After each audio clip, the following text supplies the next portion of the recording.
Hello and welcome back to my channel. आजचा blog आपण सायंकाळपासून सुरू करतोय कारण मला बरं नाही आहे, म्हणून मी दिवसभर नुसते झोपले आणि सायंकाळला बघते तर या दोघांचं इथे प्रेम उतू चाललेलं होतं.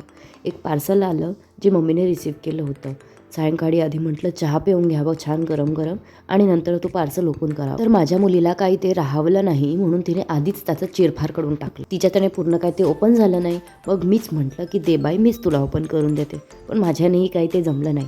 तर म्हणून चाकू आणला आणि त्यानेच त्याचा चिरफाड करून आणि यामध्ये मी माझं रॉ मटेरियलचं काही सामान बोलवलेलं होतं जे मला तब्बल 8 ते 10 दिवसानंतर रिसीव्ह झालं आहे. म्हणजे घात गेल्यावर उपाद असं माझं काम झालं आहे. कारण माहिती आहे का, ज्या वेळेला मी माझं कुरिअर बोलवते कधी कधी ते त्यावेळेला रिसीव्ह होत नाही, म्हणून खूप जास्त वैताग आल्यासारखं होतं. मटेरियल तसं चांगलंच आलं आहे, जे हवं होतं तसंच.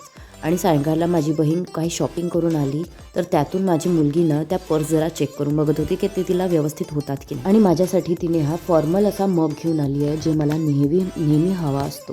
आणि माझ्या बच्च्याने माहिती आहे का काय आणलं आहे, त्याच्यासाठी एक जेट प्लेन म्हणतात की काय म्हणतात, फायटर प्लेन त्याने घेऊन आलेला आहे. म्हणजे हा मोठा झाल्यानंतर फायटर प्लेनचा पायलट होतो की काय असंच वाटतं. आणि तिने सँडविच ब्रेड आणले तर ती इकडे सँडविच बनवत होती. आजचा ब्लॉग जरा छोटा झाला आहे, पण उद्या काहीतरी आपण नवीन घेऊन येऊया. तेव्हापर्यंत तुम्हीही मस्त झोपा. Good night.